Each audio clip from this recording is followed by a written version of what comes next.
एक मिनट। खाने का हाँ तेल, मुकेश जी, कैसे सब्जियां। कैसे जस्टिफाई करते हैं इसको? एक मिनट, कैसे जस्टिफाई करते हैं मुकेश जी इसको? नहीं, आप देखिए, आज एक मुद्दा खाली पेट्रोल डीजल का आप महंगाई का मुद्दा उठा रहे हैं। जी अगर उस समय की आप नहीं बात नहीं, मैं करें तो महंगाई का दालों मुद्दा नहीं उठा रहा जो मुकेश जी। एक मिनट मैं क्लियर कर दूं। आप इन दिनों में खासतौर पर चुनाव के नजरिए से और पिछले एक अरसे में लगातार कांग्रेस तो हमलावर रही है महंगाई के ऊपर, और आप हमलावर रहे हैं प्रदेश की कानून और व्यवस्था के ऊपर, जिस पर मैं आता हूं। अभी पहले हम महंगाई की बात कर लें, नहीं तो गड्ढमड्ढ हो जाएंगे दोनों मुद्दे, इसलिए पहले महंगाई की बात कर लीजिए। इन बातों को कैसे जस्टिफाई करते हैं जो आर तिवारी ने कहा? बोलिए। भारत सरकार ने जिस प्रकार से देश के गरीबों को राशन दिया है, उनके अरे खाते में ये सीधा राशन पैसा तो कांग्रेस की सरकार भी एक देती मिनट, थी तिवारी जी, एक मुकेश मिनट, पाली एक जी। मिनट, तिवारी जी आप सुनिए। लोगों ने कोई खैरात नहीं बांट रहे तिवारी जी हो। सुनिए। ये भारत के लोगों की जनता का पैसा है, खैरात में नहीं दे रहे हो। तिवारी जी सुनिए। आप पेट्रोल डीजल के भी आगे निकलिए। हाँ। जिस प्रकार से हाँ उस पर गरीबों आइए, के बताइए जीवन मुझे। स्तर मैं पेट्रोल डीजल में पैसा निकाल कर लोगों के पास से और टैक्स के तौर पर लेकर, और फिर आप क्या करने जा रहे हैं वो जादू, वो समझाइए ना थोड़ा।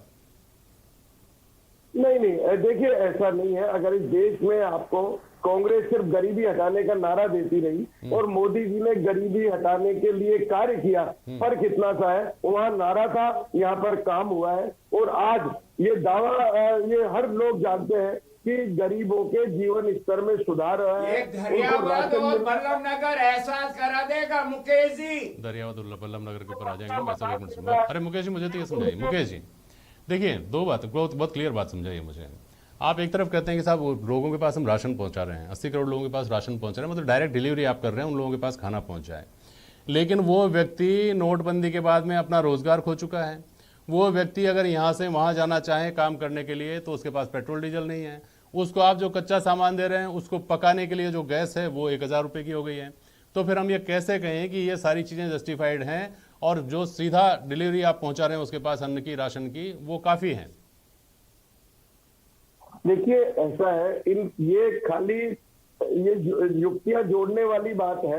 अच्छा। बाकी अगर किसी के जीवन स्तर में सुधार होगा तो निश्चित रूप से उसको लाभ तो होता ही है। अब आप ये कहें साहब उसको गैस का चूल्हा मिल गया, उज्ज्वला महंगा, गैस का चूल्हा महंगा हो गया, उज्ज्वला योजना में उसको गैस मिल गई, आज उसके जीवन स्तर में सुधार आया या नहीं आया? उसकी आंखें जो उस चूल्हे में धुआं से खराब होती थी, उसमें फर्क पड़ा या नहीं पड़ा? आज जो उसके खेत में जिनका जल रहा है चूल्हा, उनकी आंखें तो ठीक हुई होंगी भाई साहब, उसके ऊपर कौन सवाल उठा रहा है?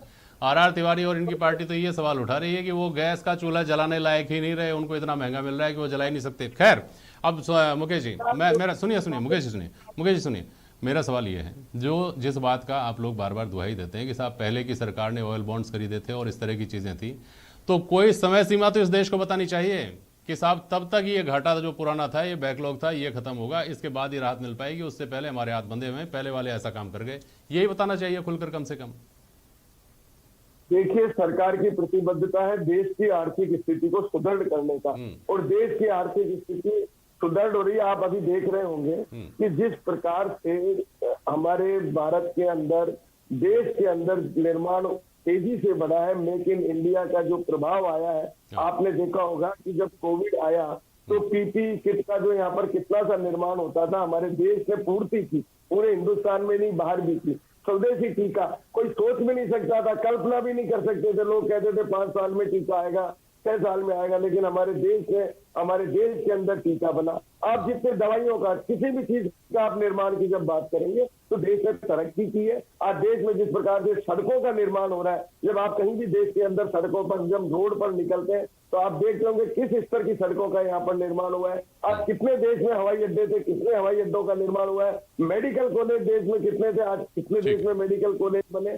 आपको ये सब चीजें देखनी पड़ेंगी, आकलन करना पड़ेगा। आप खाली पेट्रोल डीजल के साथ अगर कल्पना करेंगे तो ये अतिशयोक्ति है कि कोई आप देश के विकास को अगर देख ही नहीं। मुकेश जी, मुझे सिर्फ एक ही बात करनी है मुकेश जी, मुझे कि खाली पेट्रोल डीजल को ही नहीं देखना चाहिए, सबको देखना चाहिए। बात सही हो सकती है आपकी, लेकिन ये साफ तौर पर कहा जाना चाहिए कि देश के विकास में योगदान दीजिए, विदेश के विकास के लिए पैसे की जरूरत है, ये पैसा यहाँ लगाया जाना है। पेट्रोल डीजल महंगा है तो ये राष्ट्र हित के लिए है, ये नहीं कहा जाना चाहिए कि नहीं साहब महंगा नहीं है, ये तो राज्य की वजह से महंगा है। ये कहने से बात बिगड़ती है। एनी हाउ, अवधेश अगोदिया जी, कोई भी सरकार, चाहे मोदी सरकार हो, चाहे केंद्र में दूसरी सरकार हो, चाहे राज्य की सरकार हो, कोई सरकार ये नहीं चाहती कि वो कोई इतना बड़ा अलोकप्रिय कदम उठाए या नीति रखे जो हर व्यक्ति को प्रभावित करती हो। निश्चित तौर पर केंद्र सरकार भी नहीं चाहती है। तो क्या समझ में आता है कि एक रिसर्चर के तौर पर, एक स्कॉलर के तौर पर, कि इस वक्त देश की कौन सी वो ज़रूरतें हैं जो सरकार की प्राथमिकताओं पर हैं, जिसकी वजह से सरकार इतना बड़ा जोखिम ले रही है कि अगर महंगाई की वजह से लोग उसके हाथ से छिटकते भी हैं मतदाता के तौर पर, तो उस जोखिम को भले ही बियर कर लें, लेकिन इन मोर्चों पर काम किया जाना ज़रूरी है। जेपी जी, देखिए, निश्चित रूप से जो आर्थिक स्थिति है देश की वो अच्छी नहीं है। कोविड आने के बाद तो और ज़्यादा खराब हो गई है। सरकार के पास लिमिटेड रिसोर्सेज हैं रेवेन्यू कलेक्ट करने के लिए, और जो पेट्रोल और डीजल हैं वो सबसे बड़े रेवेन्यू